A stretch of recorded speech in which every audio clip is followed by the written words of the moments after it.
Magari. Oggi parlo solamente in italiano per te, forse questa, non lo so, sarebbe una conversazione un po' difficile, un po' strano, un po' semplice. Assolutamente, perché non so, perché il mio italiano è molto limitato. Eh? Eccomi! Dove sei? Dove sei? Lì? Dove sei?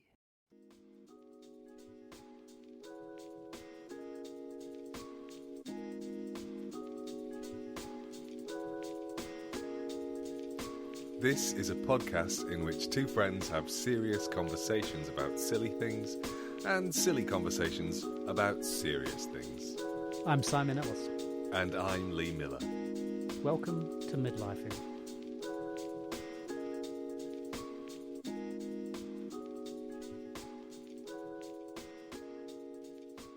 Hello. Hello. Hello.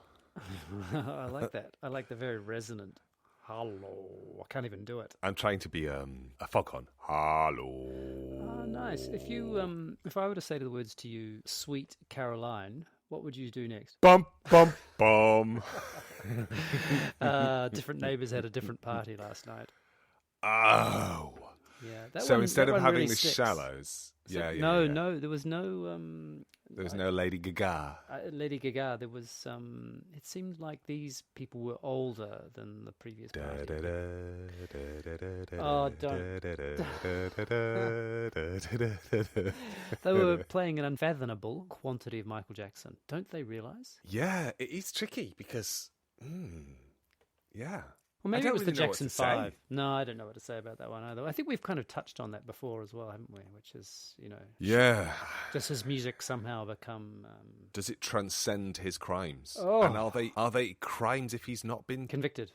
It's like Rosemary's Baby. Can you watch Rosemary's Baby knowing that Roman Polanski is... Oh. What does it do to the film? It's a tricky one. It's a very tricky one. I think if I were to... it's funny. I tend to think that art of any kind is always compromised by the people who make it. So I'm quite happy to put on Michael Jackson, Black or White. Was it Black or White? Was that a song he made? Yes, it is. It is a song he made. Not to be confused with Ebony and Ivory. Oh, that was... oh, no, that's Stevie. That's Stevie Wonder and Paul McCartney.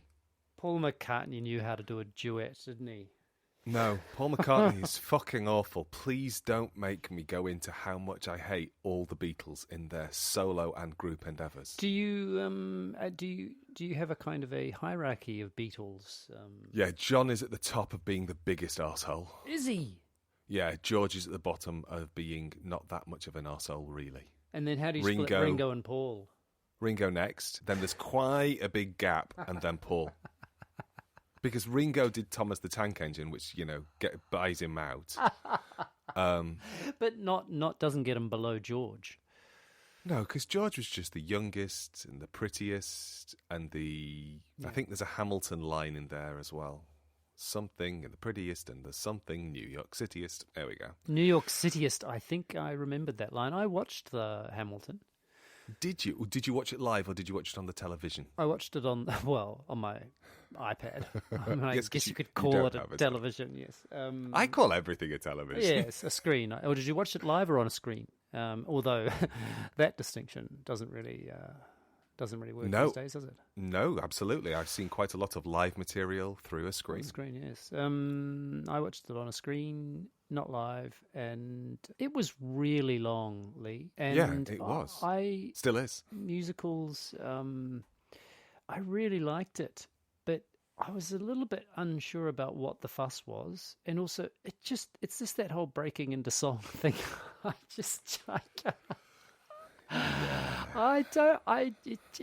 go, what are they doing now? Why are they singing now? I really like the dancing, though. I told you that I sent Bob to go and see a musical once, didn't I? What do you mean you sent her? We were writing a chapter for a book on representations of gender in theatre. Because gender is represented in theatre, isn't it? Yeah, I would argue it's like kind of represented all over the shop, but it's definitely represented in theatre. In the discussion of, in the discussion of what we might write about, we often start with titles rather than topics, if that makes sense. So we'll try and come up with a good title to work towards. Really? Yeah. That sort of that provides focus. It provides us a starting point to work out where we might go from. So we will just pitch titles to each other, and then go, "Oh, do we like that? I'm not sure. That doesn't. I can't really imagine myself writing into that title." So I had pitched a title that was, I think it was, "Does anybody wear a hat? The happy ever after in musical theatre." At some point in the past. I just appreciate the essential use of the colon there. Yeah. I mean, it's not Do an academic... Do all the titles have colons in them? No, but this one did. But if you don't have a colon, have you even written a chapter? It's true, isn't it? Ours should have been midlifing colon subject normal or project normal. That's what we call the book. Yes, that's right. Yes, go to patreon.com/midlifingthebook. You can support our endeavours to write a book. We're gonna launch a Kickstarter campaign soon. If you want to chip in, I don't know, £75. Yes, please do, and then you can. We won't spend it on the book. I'll read just us buy on sheets. the page as well. Oh, there isn't anything obnoxious about that. Please continue with your colon. Oh, so, with my column. So I had pitched this chapter, this title to Bob. Does anyone still wear a hat? Which is from a song called "Ladies Who Lunch" from a Stephen Sondheim musical company. It has that Sondheim kind of ring to it, doesn't it? Yeah, so the song is, "Here's to the ladies who lunch, everybody laugh." Something, then there's a line that goes, "Wearing a hat," and then there's a spoken bit. Does anybody still wear a hat? When was Sondheim writing that about?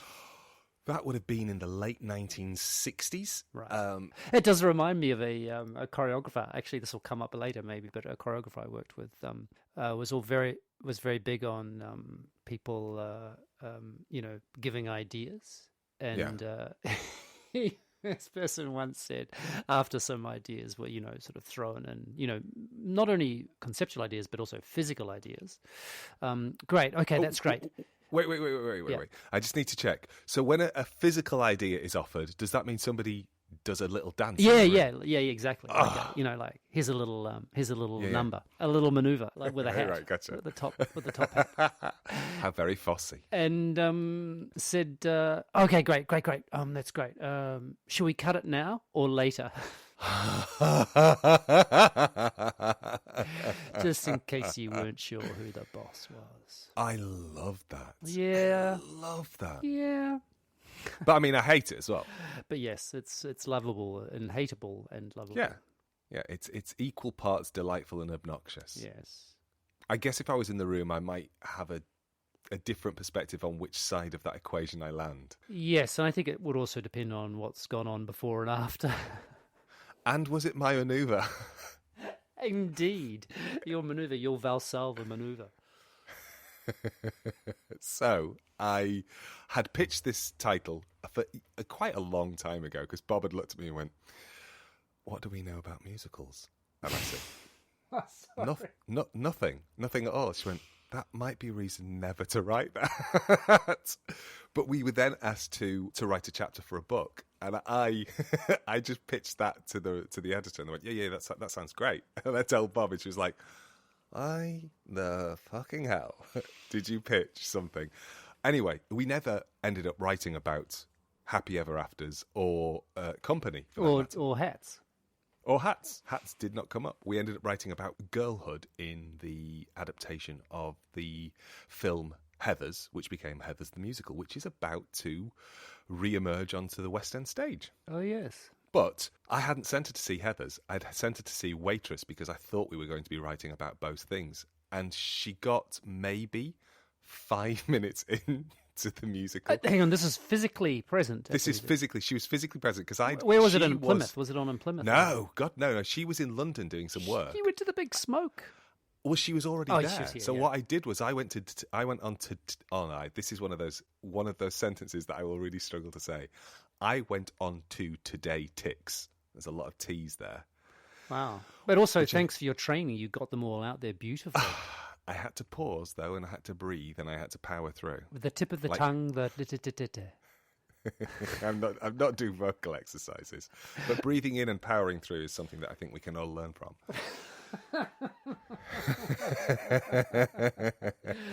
And breathe in and power through. Exactly. Nice. So that's what you should have done last night, title. listening to Neil Diamond. Breathe in and power through. Yeah, it was. Oh, anyway, please. Yeah. So I said, She got I 5 sent minutes her a text. She got a text. I think probably it's because she wasn't prepared because she got a text during her work day, and I said, I've got tickets to. I bought you tickets to see Waitress. Can you move your train ticket back? Did you say tax deductible tickets? Oh, they were so cheap because they were bought on the day. Right. I think it was like 12 quid, and she was on the front row. Wow. She was not happy. She wasn't happy. That's a lot of saliva. Exactly. Especially that. pre-COVID. I mean, now It all was, different. It was all yeah, different, exactly. yeah. Pre-COVID, people just gob on you. Oh, have I ever told you about the time that Akram Khan sweated into my mouth?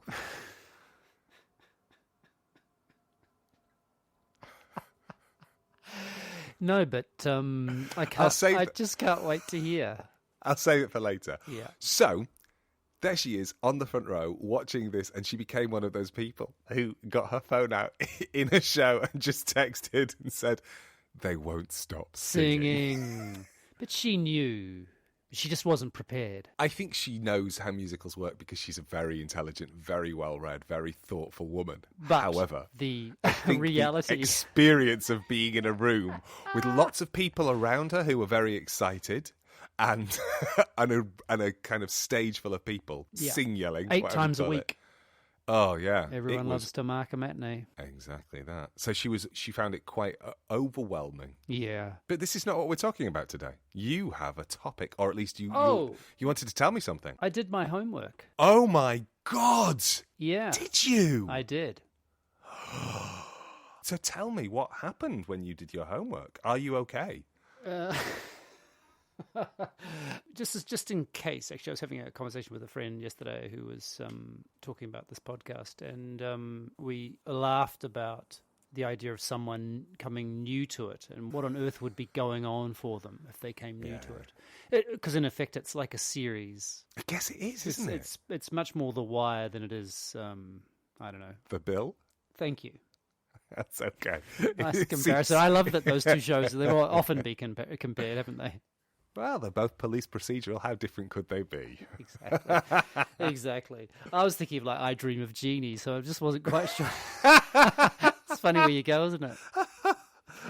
So yeah, for those many twos of you who are new listeners, Lee sent me some homework some time ago, and that homework was to watch not the original, the remake of Suspiria, right? That's right, yes. The original is the Dario Argento 1977 classic, which is an Italian giallo, which I actually said that wrong. I said that with a Portuguese accent. Giallo. So you say giallo. Yeah, okay. It's yellow. Yes, and they're called yellow. They're called giallo because they were often based upon pulp detective novels, which were printed in either on yellow paper or with yellow covers. I can't quite remember. I was thinking it was yellow covers, but yes, I think I can't remember. I remember I learned ages ago, and yeah. And this genre of film emerged out of the back, and then it takes on its own tone because they're quite sort of Dashiell Hammett, hard-boiled detectives to begin with, but the films become sort of borderline supernatural horror. Yes, well, we would not. Yes, it has no relationship really to a detective. It's supernatural horror, really, isn't it? Yeah, it is really. Yeah. Yes, this is so 2000. What was it? 18. Luca 2018. Guadagnino is the director, and I see a bit of Tom York. Yes, quite Your a old lot of Tom friend. York. Your old friend. My good whistling buddy Tom York. So I was pretty nervous, like a little bit sweaty nervous, and I have to tell you, I decided to watch it, as I think you might have known, but listeners might not, in the middle of the day. And not only was it the middle of the day, it was 8 a.m. As far away from going to sleep as I could possibly make it. Good plan. Such a scaredy cat. I also watched it just with one headphone in. Oh, that is such an interesting strategy. Because, of course, sound is just so fundamental to all films, particularly horror films. And particularly this horror film. It is amazing. The sound is amazing. The sonic landscape. I mean, the fact that this wasn't nominated for an Oscar for sound is strikes me as one of the biggest misadventures in the Academy's long and storied career of missing opportunities to validate people.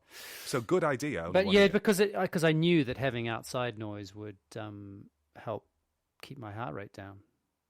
Not much though.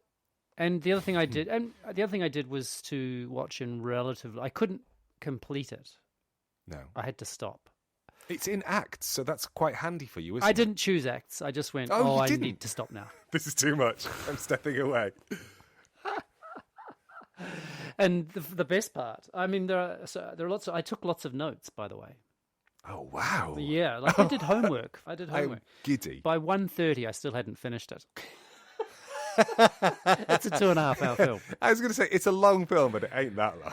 But at 1:30, I had an Italian lesson, and I was telling my Italian teacher about the fact that I'd started watching this film and that these films more or less scare the shit out of me. And she told me in a fantastic phrase, which is "mi cago sotto," which is "me, I shit under," which is how they'd say it. Which I love that. Yeah, so like if I said mi sono cagato, it's like I shit myself, but they add the word sotto, under. So they don't have, and it's the equivalent of, I shat my pants, I guess. Yeah. So yeah, I'm very happy to have extended my Italian vocabulary as a result of watching Suspiria.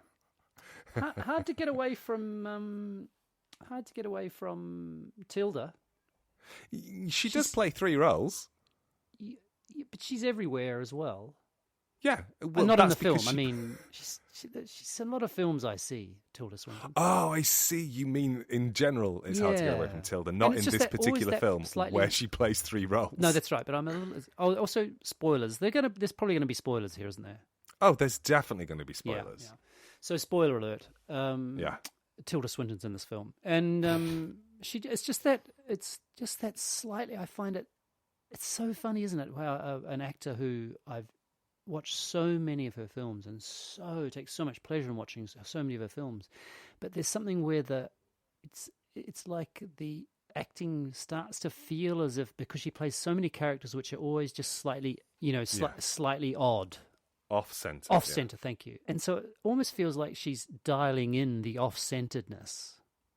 Oh, I see. And I don't think she is, of course, but it's just that it gets in the way for me, so it starts to become a bit like it's mannered off-centeredness. And also, of course, I mean, the thing that you won't have experienced, which is probably the main thing, which just gets in the way totally, is seeing dancers rehearsing, and then the things that are being said to them, and the way in which they're acting. Meaning the actors, not the dancers, because these are all, for the most part, are almost all dancers.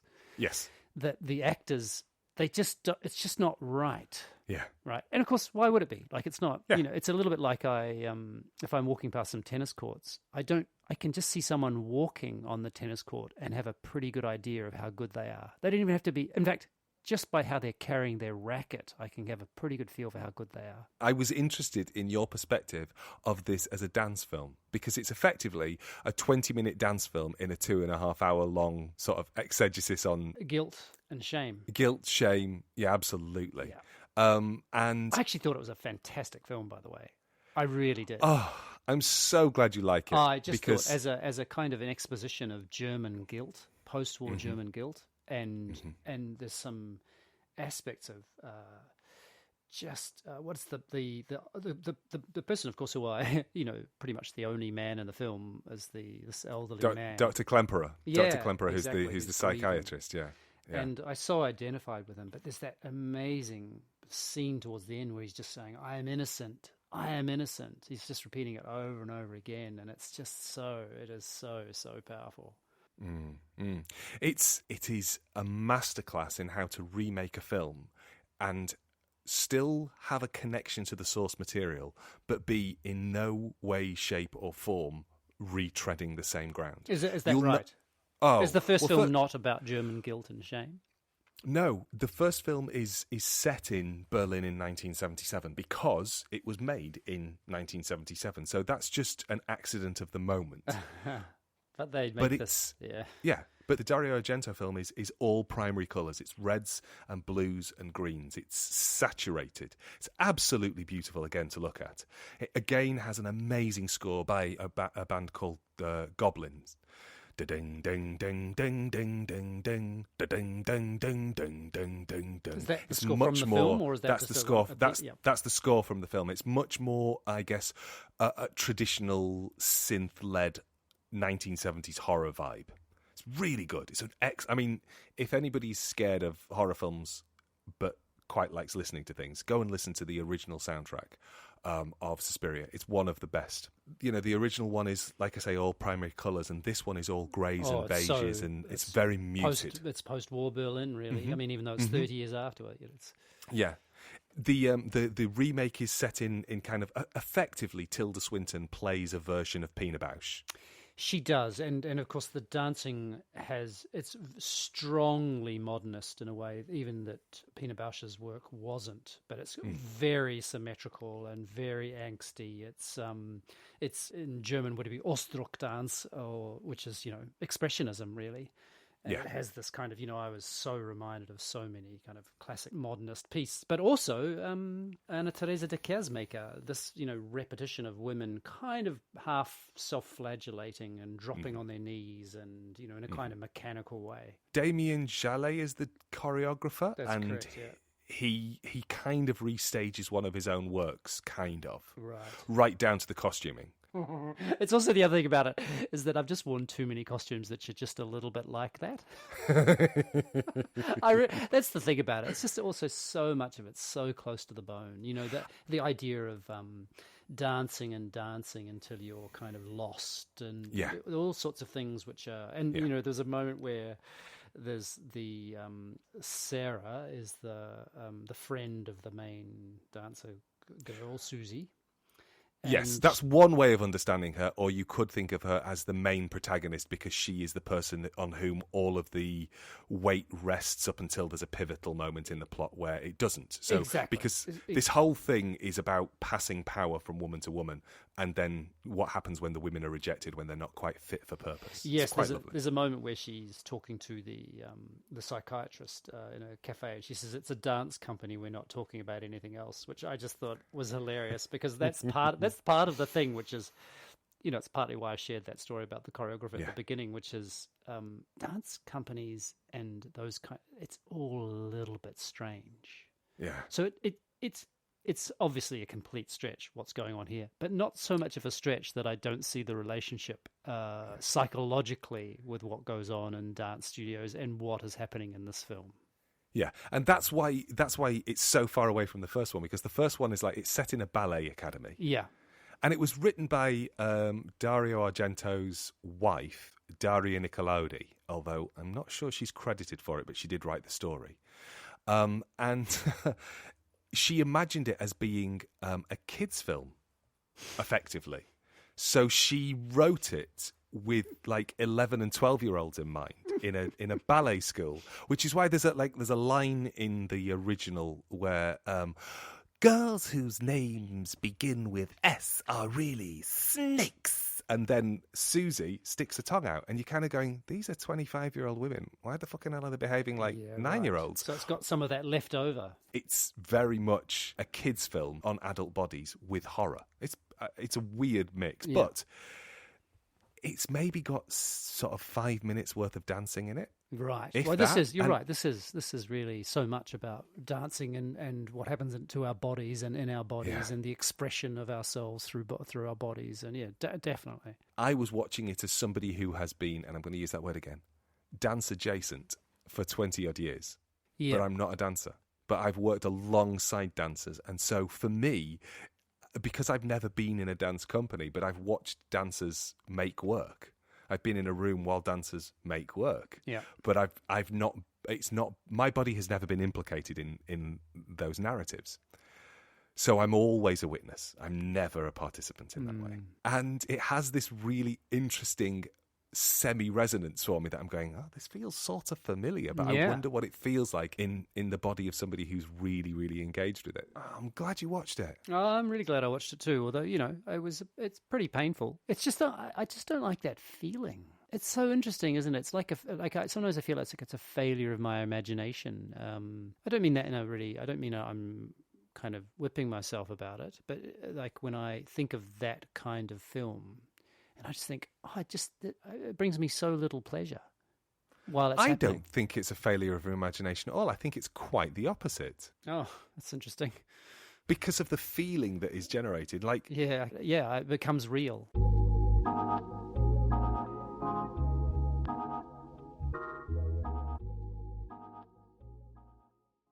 I would just like to say I was wrong when I said I hadn't been atted this week. I actually got a direct message on Instagram that said, and I want to find my phone so I can directly quote. So please bear with me a moment. I'm going to directly quote. I hope it's something about mozzarella sticks, please. It says, Veuve Clicquot and mozzarella sticks is an outstanding pairing. Outstanding is written in big capital letters. There are 2 claps and there's a smiley face. And that is feedback. That is feedback from, I will have you know, from a professional cocktail maker who works in quite a high level within the hospitality industry. He is very, very capable at telling you what you should and shouldn't drink your wines with. I think he's being ironic.